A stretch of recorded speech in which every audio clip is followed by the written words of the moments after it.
Okay, welcome to Gallery Chimera Artist Talk. This is the artist group exhibition, Radiant Synergy, Expressions of Shared Light. And let's just start off with all of you. Alisha, you start off introducing yourself and a little bit about your background. All right, so yes, I'm Alisha Morgan. I'm the gallery owner and currently the artist of, one of the artists of this exhibition with my group friends of these wonderful ladies. We are in a group, and we go in that later and explain a little bit about myself.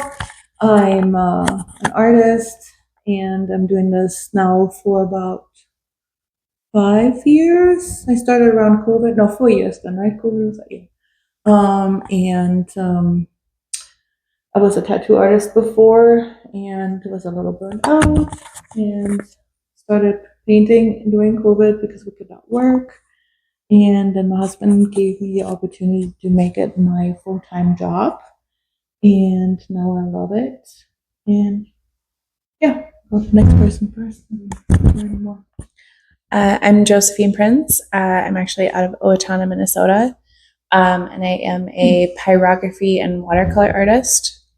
So I've been doing this for about 4 years. And it started out as an outlet for my previous job and just slowly evolved from doing hand lettering into actually doing landscapes and combining the two mediums together.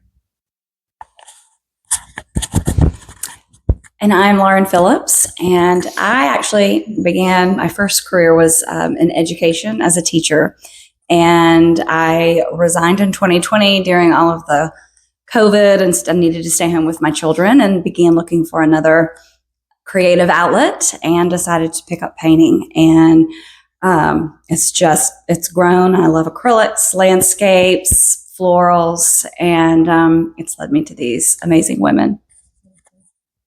I'm Holly Stafford. I am from Houston, Texas. My background was interior design. That's why I typically like abstracts, and they kind of go with home decor stuff. And I started it back in probably kind of like we all did, COVID era.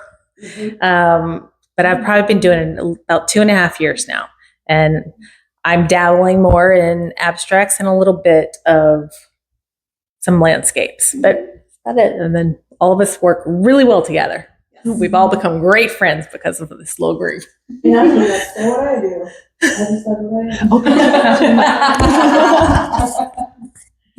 totally forgot what I'm doing. I was a abstract painter. No, actually I started with wood carving first to stay close to the tattoo work, and then I worked in abstract with alcohol inks.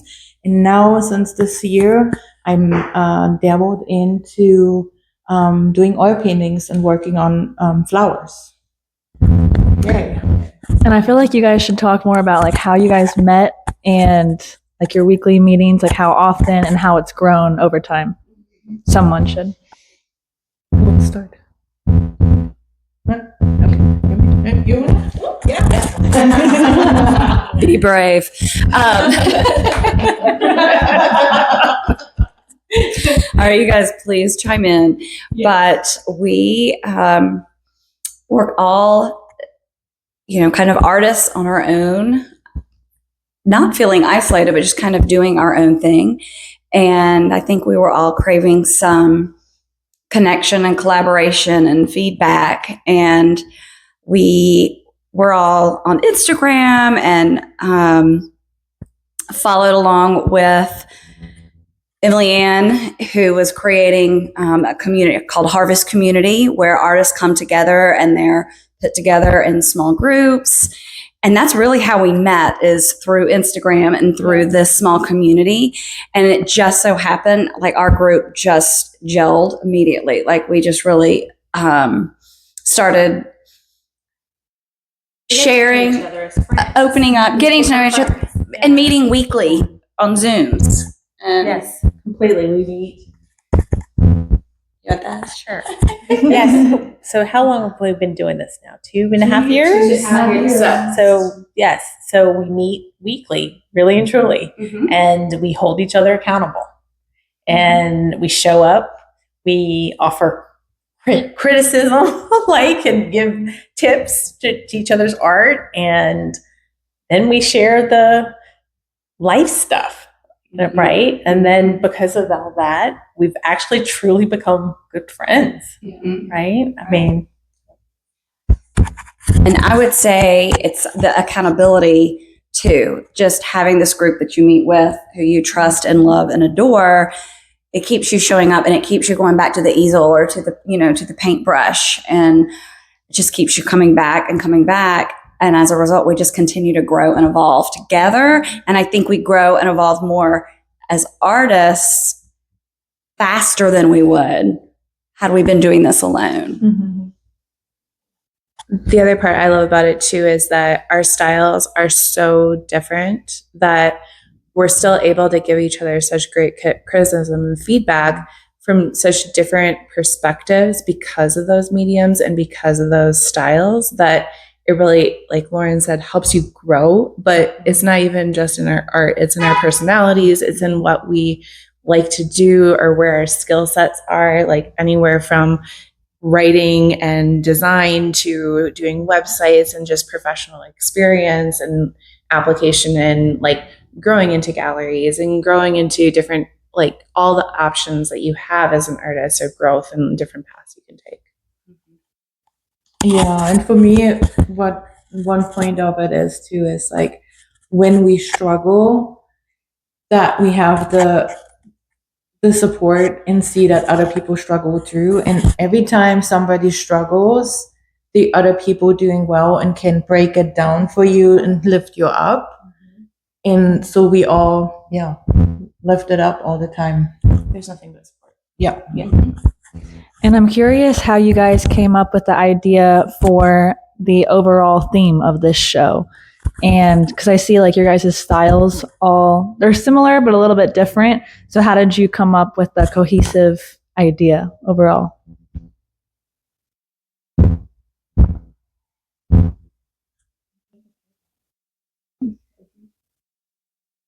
We were thinking for the name a while too. We had the feel of the group first. And what we and then we had to figure out.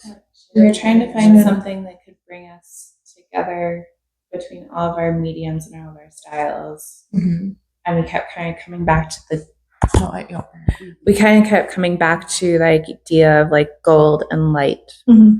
And that's kind of where we really started talking about the title, because we talked about like the radiant synergy, like it's radiating out from us, like the energy between all of us and how we build each other up so that we can grow and evolve. Because like we're even talking today, this showing is so different than what we had last year. Mm-hmm. I mean, it's incredible how much we've been able to push each other in our own realms, and that's where the result is. Mm-hmm. So it's kind of like that radiating light and expressions of that shared energy between all four of us, the whole group. And how we're so different in our lives, but then so similar, and that's like the radiant, it's like I cannot say the word synergy today. I cannot speak today. The title. And how we radiating this positive energy and light, like kind of out.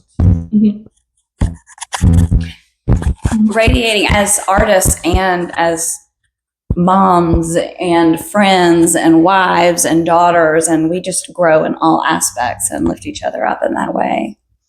Nice. Okay. Let's do. So how has your collaboration with the other artists in the creative light influenced your own individual artistic practice? Anyone have? I feel like mine's very, I don't even know the right word right now.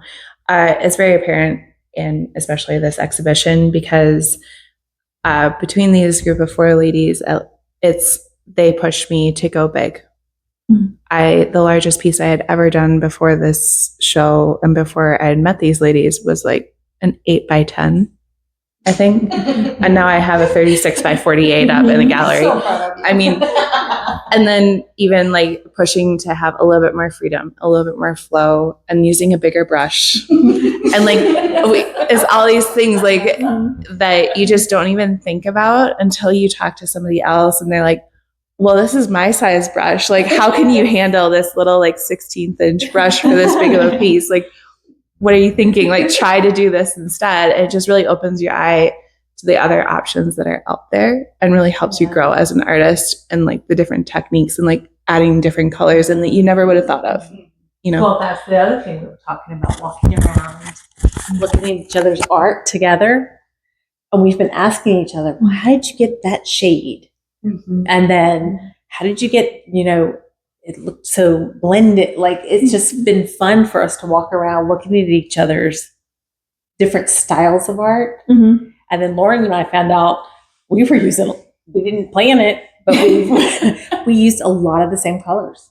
Mm-hmm. Yeah, I've noticed that too. A lot of the same colors without knowing it. And then, I mean, they still blend well together and the styles mix pretty well. But I mean, neither of us used color straight out of a tube, but we mixed our own colors, right? So yeah, I guess we all kind of like pick up like little tips from one another and then try to put it in our own art, that's the whole purpose of this, right? Yeah. Yeah. Build a little community. Mm-hmm. So since you guys have like your own community and like strong connections, how are you trying to impact other artists or people outside of your group through your art?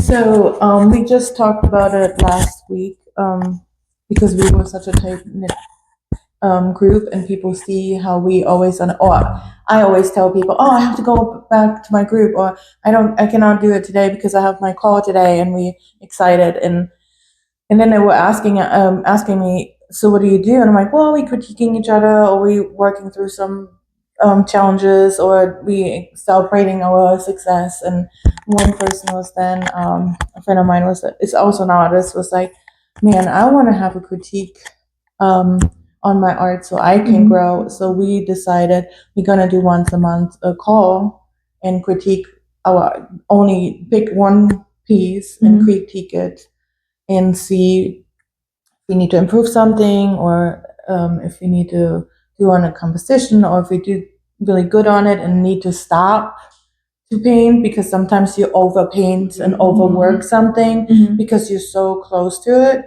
So we want to do something like that to help with that part with other people too, a little bit. And then I don't know. Is there any? And it's also like, even with this show, like showing people like the importance of community, like not even just as an artist, but as a mom, as friends, as, any of that, like the importance of having those core people there that support you no matter what, and what that can result in. And I would also add, just by sharing this group and our connection and our story, part of that story is the message that it's never too late or early to start something, whether it's, a whole new hobby or artwork or friendships or, and it's about just put yourself out there, be vulnerable and open, and the possibilities are absolutely endless, and doors will open that you never even dreamed of. And it's through that community and just kind of trusting the process and being open. Yeah, super inspirational. Makes me want. Hope this works though. But it makes me, what I was saying was, it makes me want to like be more active and find, put myself out there more and be a part of a community and collaborate with others and learn from others. And then I know you guys already talked about a little bit about you incorporating gold into all the work, but was there any inspirations like nature, culture, or personal experience that shaped the pieces that you created for this exhibition? Individually or as a group? Either. Mm-hmm. Well, I can speak to Okay. mine was with the light, and that was with the gold. And then when I took the pictures to paint the flowers I made sure that the flowers were radiating out and had this light coming out of them and had that feel. But for me personally, it was after I lost my grandpa and stuff to find beauty again. That's why I started with oil and flowers. That's resembling my mom too, to have life again. I love that. A lot of my inspiration for the show was really, again, trained to that light. But the idea of like what we talked about with how like you rely on your friends and stuff like that. But for me, the reason why I paint is because of that connection with nature and the light and just the creation and just connecting with that source. And for me specifically, we had a very rough year this year in my family of a lot of unexpected things. So I was carrying a lot of heavy burdens on my shoulders. And I just kept finding myself going out to every sunset that I could on the water and taking photos in different perspectives and forcing myself to look at nature from a different angle and like really pushing that edge. And every time I was doing that, I just felt like all those burdens were letting go because I felt such a connection to that nature and that light and the source and just looking at creation itself and like how it's put together, and it just gave me so much inner peace and healing through that's why I focus so much on the water with this collection, is because that's what I needed during this season. My inspiration always goes back to nature, the outdoors, the sky. I'm always looking up at the sky. I'm looking at the way the light bounces, the movement of the clouds, the different shades of every color you can imagine. And I'm just always trying to capture that movement and energy, and the same in my florals, just trying to, I just am really inspired by the vibrancy of nature and all of the colors. And it just moves me and brings me joy. And I just want to put that out there into the world through my paintings. I have been inspired so my background's interior design.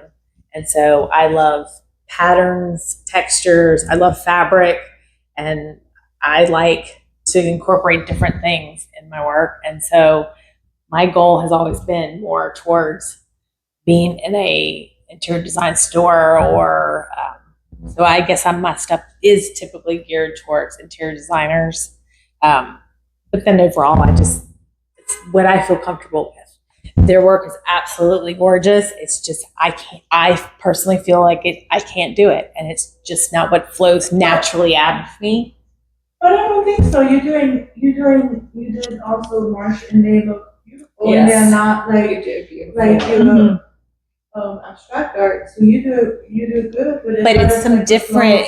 I put a different spin on it, and I paint with what I feel comfortable with, but drawn to, and what they help with is saying, "Why don't you try add that little part to it?" Or we then. Lauren does beautiful marshes, and so I can look at Lauren's marshes and say, okay, well, let me try to add a little bit more to mine, because I look at hers and say, mine's lacking that particular element or whatever. So yeah. I have a question. We never talked about that actually. Do you ever? I think you can hear me, right? Oh, okay. Do you ever? Like with your designs, and when we were just at Scott's Market today and did look at art and antiques and interior stuff, did you ever think to make out of this beautiful work actually furniture pieces or like pillows, blankets, curtains? No, but I'll tell you a lot of. Oh yeah, that's right. No, but I'll tell you a lot of the times, like with fabric and stuff. And I guess that's what happens with commissions with interior designers, right? They'll send you a fabric, And so it'll have a bunch of different colors and textures, and I will try to pull from those pieces, right? And so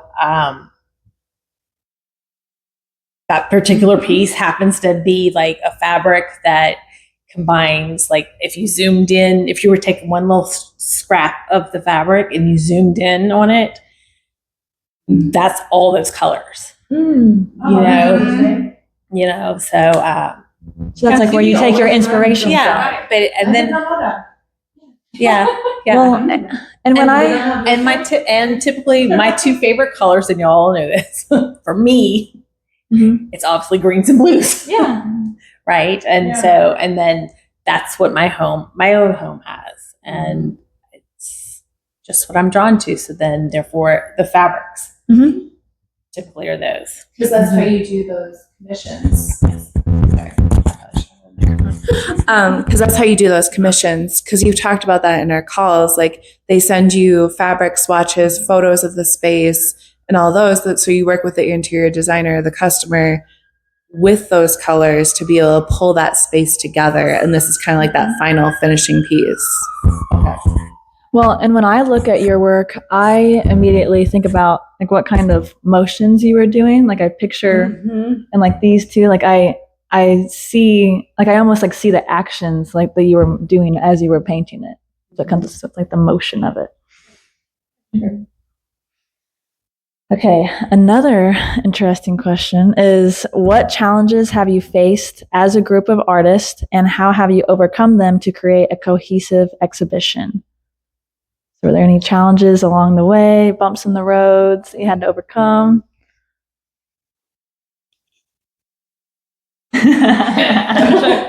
How specific? How specific do you want to go? But this is where it goes back to being vulnerable, and a lot of times, what the bumps in the road are things that are happening in our just personal lives, and then being there for each other so that we can continue to move forward in our art. Yeah. Well, no, you go. No, you go. So, for me, I had a lot going on, and I decided to do oil paintings, flowers, realistic, what I never did before, really, and was kind of a little full of myself that I can get that much done in a short time, and had to learn a lot. In between it, I had some breakdowns, and I was on a call, and I said, I cannot do it. I cannot get it. This is not working. Had to put the paintings away, and all of them were like, no, you gotta look at this, and because you're so close. So we went through it, and then they're like, you're almost there on this part. See if you can do it on this part to get the same. Because sometimes I was painting, and I felt like I had two different paintings because just couldn't get the same color, even though I mixed it. But yeah, it was like crazy. And then just to keep going and not like, sometimes I jump from one thing to the next, and that one forced me. I'm like, okay, I'm getting this done. Because, for example, Josie, she planned it all out and was very, very good. And we were sitting together and all together and kind of planned out stuff. But then I totally went off the rail. But she pulled me back on it, and then I was like, okay, for the next one, I'm gonna do it too. I will have the pictures ready. I want to plan it out. I'm gonna put the schedule together, because she really had only little pieces, and then I kind of told her, you need to have big pieces. I think we all did. And then we all did. Yes. And right, and then I talked to her and how I would do it and shit, with everybody. But then I was like, okay, now I do it, even though I kind of said we should do that for the gallery because we needed it, and then I didn't do it. But then I had them to like call me out on my bullshit. Because actually, you're right. All three of us did 36 by 48. We did. All three of us did. And you did not. I know. I know. No, I own it. Next year, I will be better. Well, and you learn your limits and what you need to. I know, yeah, exactly. I did learn my limits, not to be so full of myself. Yes. But it's good that you have like you shoot for the moon, you know. Correct. And then it teaches you too, when you have that struggle, it is okay to say, okay, I have planned 10, but I only got 5 good ones. It is okay. It have the quality and not the quantity, but they pulled it off. Like I said, you guys have to work bigger. We have to show the gallery.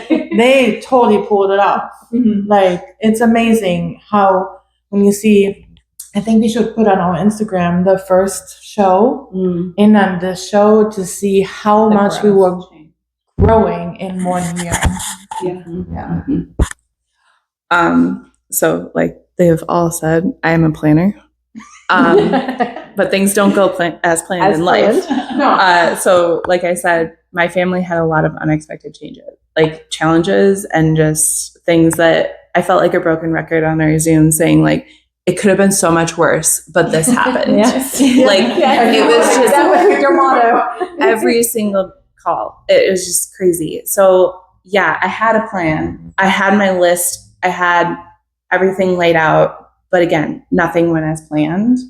And it really was a huge challenge to be able to figure out how to work in such a large scale using the wood panels, because they weigh so much that once you bump up from the 24 by 36 to the 36 by 48 is a huge weight change of what it would be like on the wall. So I had to figure out all the logistics behind that of like how to use a slimmer panel so it doesn't warp, but it's still treated in order to keep it at an archival quality.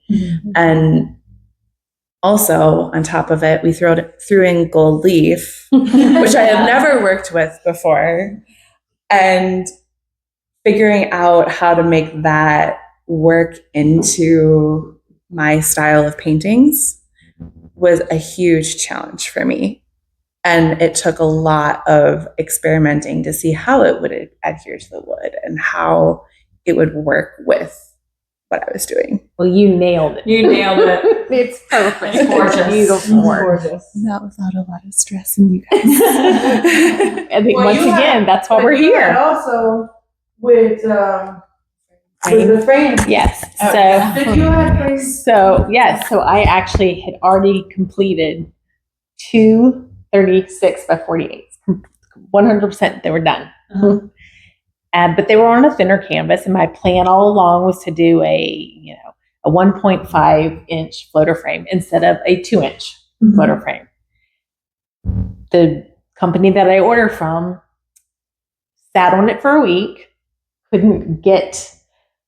Says when I reached out to say check the status of the frames, he says, "Oh, I'm so sorry, but that won't be until October 10th for me to ship them to you." Well, hello, what's today's date?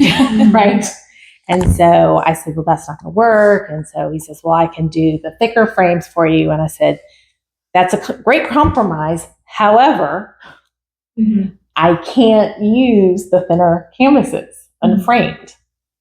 You just don't do that. And so that meant I had to tuck those 2 away and start all over. And so those came. So then he ships the new set of frames.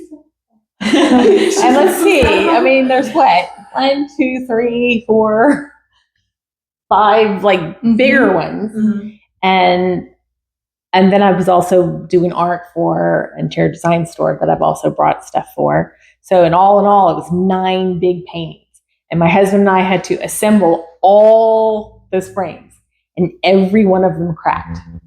Every one of them warped. And then I reached out to the gentleman and he says, "Oh, you got the bad batch."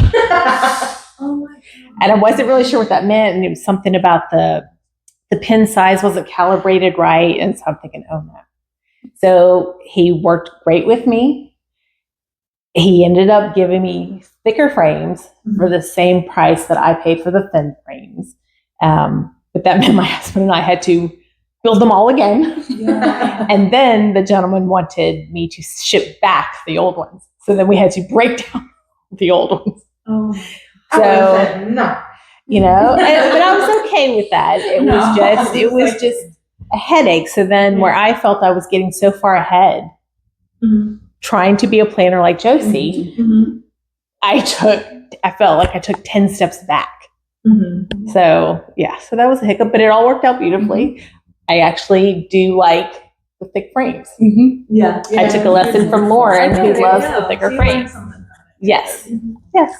Yeah. And the good thing about the group show is when something does go wrong, you guys have all like each other to lean on. And it sounds like you all pushed each other. Yes. To grow too. And there's been some tears, right? I mean, literally blood, sweat, and tears. Yeah, like literally. I still have a I think I was bleeding yesterday. You were bleeding yesterday. Okay. So, do you see this collaboration evolving into future projects? Yes. And if so, like, can you give a glimpse of what ideas you have in mind or what direction you want to take? Dawn, you said that's so good in the car. I don't want to put you out, but it was beautiful how you said it. I don't know how I said it, but I feel like when we look at where we were this time last year and where we are now, we never, and I'm not going to get choked up, but we never would have thought that this is where we would be. Like no plan or theme or statement that we wanted to work on. If we had tried to choose that, we couldn't have envisioned where we are and how much we've evolved. So we know there are future projects. We know that annually, at least, we will be doing more, but it's organic. It's going to be this organic, shared love of art and joy and support, I think, that just somehow, some way will just show its way through its art and our art. And I would agree with that. And I also think so this year versus last year, the four of we rented a house together. So we've been in the house these last 4 days. We've stayed up really late, but we've been it's been wonderful. I mean, then again, we're all from someplace different. And so this has been like bump up from last year, you know? And so I can see who knows where we'll be next year. Right. So That's so exciting. that's been fun. In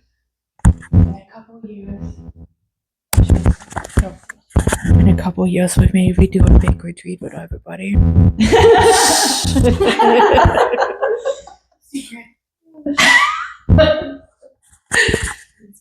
Okay, so let's see. How has being a part of Collective changed your perspective on being an artist in today's society? What role do you believe community plays in the artistic journey? So I guess we kind of talked a little bit about this, but if you guys have any.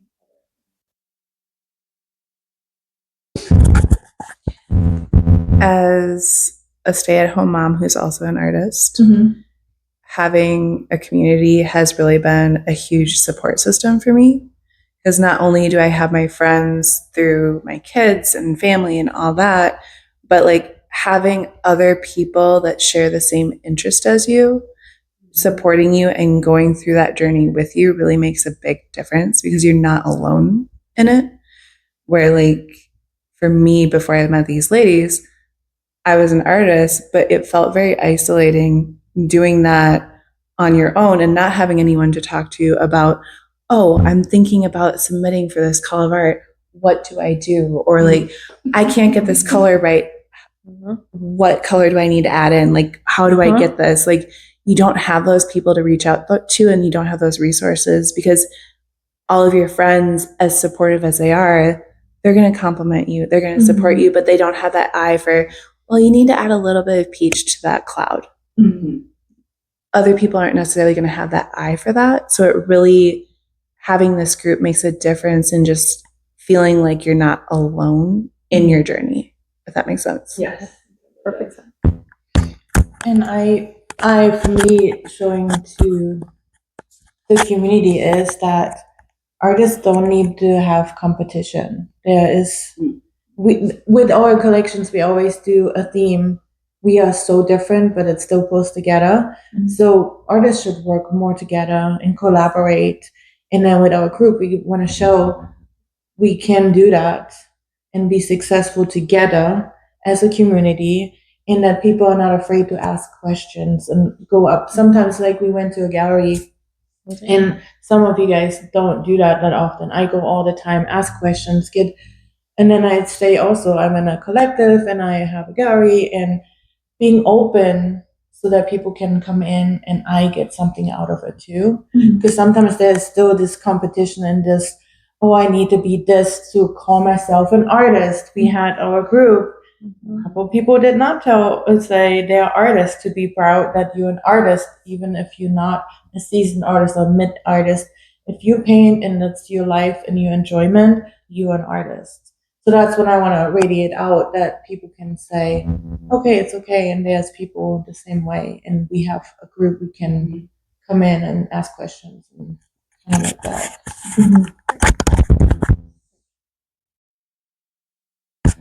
So I think we've touched base on a lot of these questions, but I wanted to open up to see what else, if there was anything else you guys wanted to add about your processes or inspirations or anything else about the challenges you had working together. Yeah, open up to anything else you wanted to add before we. We talked a lot about art and our connections and friendship. But the other really cool part for me is I do not have a business background. And to be able to have these women with these great business minds and backgrounds to be able to just lift me up and show me and teach me and guide me and teach me that aspect as well as everything else is everything, because I wouldn't be here without, I wouldn't be in this place right now. We were up the other night late and 3 a.m. These two were reworking things for Holly and me and kind of helping us get our little business ducks in a row. And it was everything. And now we're walking away with these incredible resources that they've created that we can lean on. And so there's also that piece as well. So. Well, and you were talking about how you used to be an educator, and I feel like these resources that you're creating, you guys can eventually educate other artists like me, and like spread your love to other, Oh yeah, okay. Open retreat. I'll whisper that in the microphone. The retreat is coming. But yeah, it's 7-Eleven. Do you have anything else you want to add? Do you have any other questions, like from personal as a fellow artist? Yeah. Okay, so, well, let me think. I have a lot. I guess the hardest part for me is when it comes to pricing, and I don't know if that's something you want to talk about so openly. On the 3 a.m. night. Okay. Multiple. The 3 a.m. night before the show. Because I feel like it's so hard, especially with different styles, and like it takes people different amount of times to create, depending on what subject matter you're doing, and then what size, and then if it's framed. So I guess talk a little bit about how do you adjust the formula for all of your style, like in general, what did you come up with? So that comes together. We also spoke with Adam with this an artist here too, and it's interesting because you have to put in your experience, how your time is, that it's worth it, your materials. Kind of have to all calculate that, and then how it is also perceived into the public, because there's art moving faster than other art depending on the subject matters. So a good rule is like start a little bit lower so that you can cover your materials, get it out, and then slowly up it with the demand. And go also, I suggest to everybody to go to galleries, ask them if they can look at your work. They're all busy, but sometimes if you find the right people, they will tell you, okay, you're about the right range. Always calculate your frames in it, like materials, I said. And then have people around you. You can ask, what do you think? Do you can move it? And then you ask questions.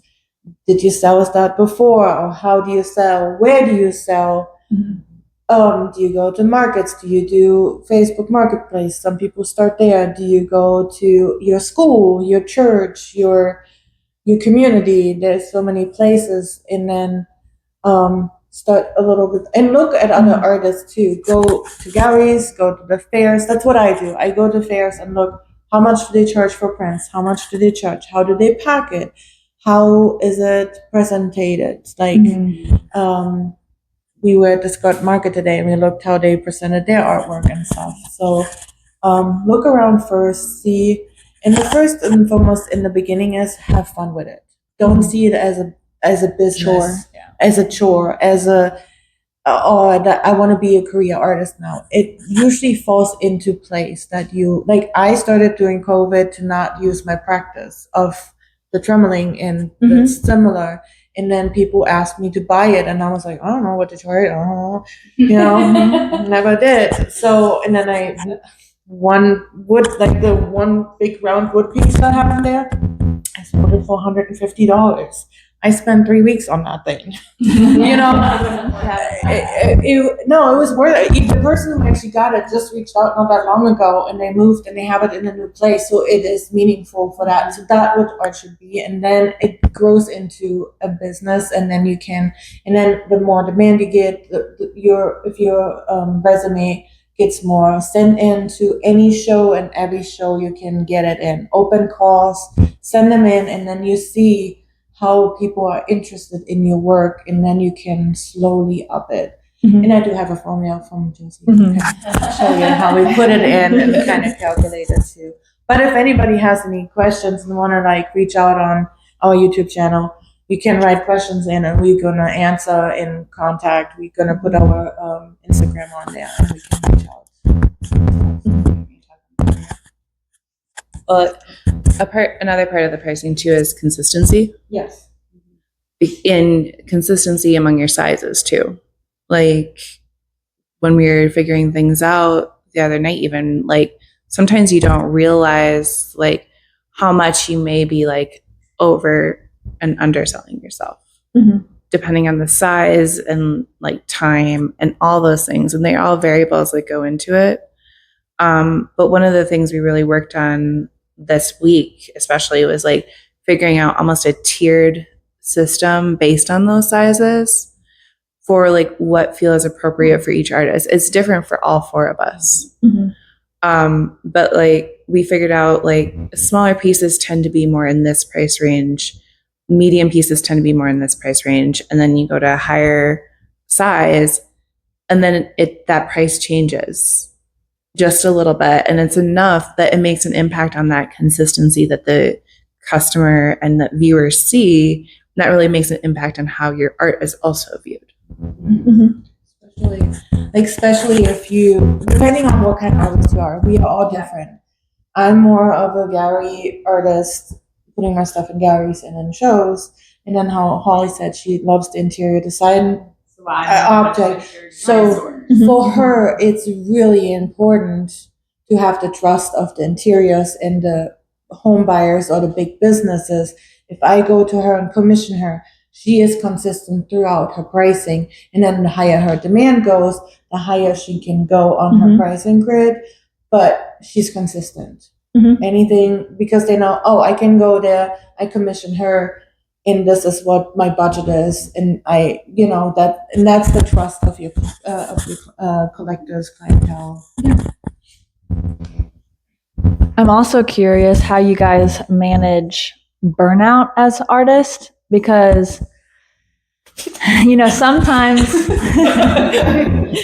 sometimes what sells isn't exactly what you want to paint. For instance, I do a lot of commission work or something. And so how do you guys balance that? You guys have a little bit more experience than I do in terms of that. How do you guys balance that over time and there like an ebb and flow that you kind of have to embrace about it? Yeah. I was going to say, like, for me, just I happened to be going through this strain of, which was great, commissions. But then, and I kind of put that on hold to prep for the show. And that's all I did. So then I did what I wanted to do.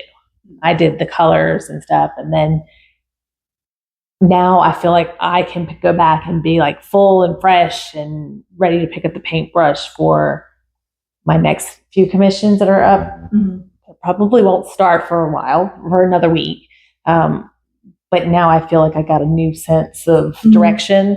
And then we're kind of like renewed after this week together type thing. So you get your creative energy. Yeah. And just how like Alisha had talked about, you know, she wasn't feeling something on this flower. And so then step away from it and start something else, or just, I don't know, put down your paintbrush. Right. And then, yeah. And I would say too, because I recently hit the wall and I just thought, okay, I'm done. I'm not painting for anybody or any end result right now. I don't care. And I like genuinely meant it.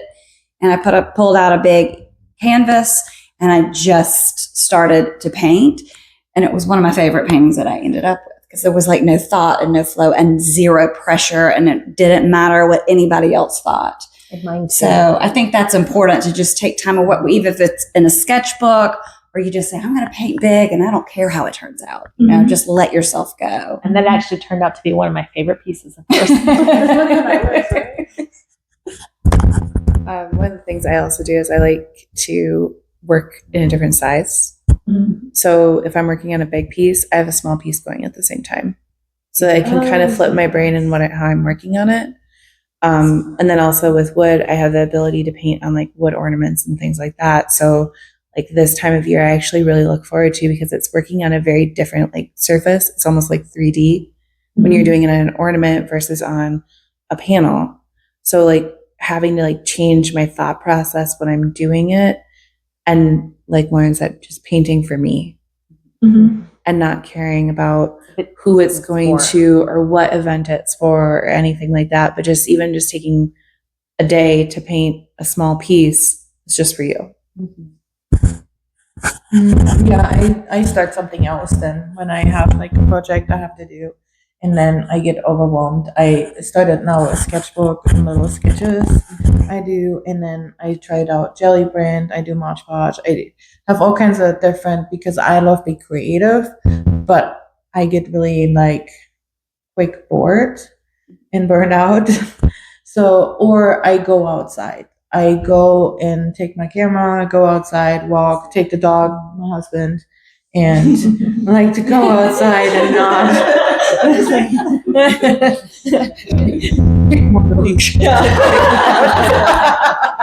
No. And then, yeah, do other things. I like to go to the theater, or I don't know, what do we like to do? We go to concerts. I would do concerts and not thinking about the creative process. And then all of a sudden you end a concert and you're like, ooh, look how the light hits, and then there's the colors, and that would be cool too. But so then it comes in automatically when you go out and not worry about the paintings. Or you talk here in the gallery together, and then like with your little minis, and I'm like, oh my god, that's a great idea, and it's so different from your commissions and stuff. So that's kind of what I go by. I just wanted to say that's something that Alisha has taught me, to kind of stop, art is everywhere. It's not just about what we're painting in the current, go out and appreciating, looking for inspiration, not just, like I'll say, nature is my inspiration, but being cognizant of art is everywhere. It's in your music. It's, it's in your child's smile. It's, it's everywhere. And she is so good about being intentional and getting out there and making sure she's finding it. And it serves as a really good reminder if I'm getting burnt out to just take a moment and stop and Well, and then it comes it out. automatically go out, and then like I said, like I had the little. We went to San Diego, and I went to the little garden. They went into a museum, and I'm like, I don't want to go in there. And I just walked off the path, and I'm like, oh, there's a little path, and there was a cacti garden with stones, and like there was a rose garden. I didn't know, and I just walked around, and then all of a sudden I took pictures, and then I this, and then I did the little mini sketches of all the leaves and all the cacti. So it's everywhere. So if you go out and not be so rigid. How important is social media or like representing yourself online as an artist? 'Cause I'm curious, 'cause I'm sure it's different for each of you, and I'm sure it's, you know, based on what style you do. And for me, it's been very like, you know, based on the algorithms. Sometimes it's great, and then other times it's so discouraging, and I'm like, is this even worth it? So I'm curious what you guys' experiences with that. Well, I'll straight up say I'm terrible on social media. Like, I don't believe that because she's doing pretty great. No, just But maybe that's why she is so great, because she doesn't but think she does. but I don't, like, it overwhelms me with the algorithm. Like, I have, well, actually, my very first reel I ever did was a year ago for the gallery from this show. That was my very first reel. And then I did one more, and then I've never done another one. I'm just not, like, it's just not me. It's But just not me. you curate so well your pictures. It's beautiful. But so, like I said, my background's interior design. And so I do take current designers, because I mean, I haven't been in the design force for 20 plus years now. So I don't have a portfolio anymore, right? So I use designers' work. They will always be tagged in their own photo, but I'll pair my art with their stuff so people can see the colors and composition and stuff. And that's worked for me. Yeah. But again, that's different from how we all are. Like, I'm not sure how florals would work necessarily mixed in with a designer something or other that's not meant with those colors. But Lauren's looks great just paired on its own, you know, too. So, I mean, we all bring something different to it. But yeah, you're never going to see me, sorry. And you're not going to see me talk live in stories. I mean, She's on YouTube now. You won't see me, but, and I will say, Lauren is amazing at stories. No, She is. She's amazing at it, and she's encouraged me to do it. Now, I haven't taken her up on it, but she has. She's like, "Oh, come on, you can do this. It's just easy. Do X, Y, and Z," and she's right. But I'm being stubborn, right? But yeah. So I mean, Yeah. I wish I could take a lesson from all three of them, because they actually all three do talk on camera, but I don't, except for right now. I have like up and down. Like, I was really good like the beginning of the year, and then I got burned out and I didn't go on. And Lauren does a really good job right now on her stories. She's always on there. I'm trying to put my dog in it too, because I guess that's good. And I watch your stuff because I always see Everybody needs to go follow Lauren for Lucy. Exactly. Where's Lucy? But I get really burned out too. So I try to, with that, I just try to post what I do and not get so wrapped up on being an influencer. Yeah. And that's like the mixture right now. What is the problem is, for me, I look at the Instagram or any of them and think, I have to be like this. I have to have the curated background. I have to have the curated studio. I have to look curated. And that's not me. I come in and I look how I look. I have my ponytail. I don't have makeup. I don't want to go in my studio and then be wrapped up on, I need to do this, and this. So maybe you just get for 6 months right now only pictures or little bits of stuff, because I'm not an influencer. I'm an artist, and people say, well, you're an artist. You should know how to do Instagram. It's a total different medium. Yeah. It's like what we say, it's between a plumber and an electrician. It is not the same. It doesn't look the same. And like you say, she's an interior designer. She has design. I know what looks good, but I'm not a design. I don't have that background. So I just don't, I do me. That's it. Well, a lot of the content that I watch is like raw stuff, people that aren't curated, aren't all made up, and that's refreshing. So Right. Yeah. I think so too. I'm like Alisha. I don't dress up for any of my day. But it's, for me, it's a lot about showing my process and more of like, because my process is what makes my art so unique with the burning combined with the watercolor. So having an opportunity to share a little bit of that so people can see those underpainting elements and all that in there. That's what I use Instagram more for, not necessarily to try to get more followers or anything like that. It's more of like the people I already have and showing them what I'm doing day to day and what I'm working on. But is it not complicated to set up the cameras all the time and to do that? I have such a hard time with that. I mean, That's why I fall in and out of it like you do. Like I try to take a 7-second video of me doing something and then I bop off of it and I forget that I have it. Oh yeah. Yeah, see, and I forget to use it, or I forget to, or I get so disrupted in my flow of painting that I just don't, and then I'm like, This evening, is there anything else that you guys would like to add before we leave? I'm good. I mean, if anybody has any questions on YouTube or Instagram when we post it, we are happy to share them. And I'm going to share everybody's profiles and Savannah. And yeah, thanks. Yeah, thank you. Thank you for listening.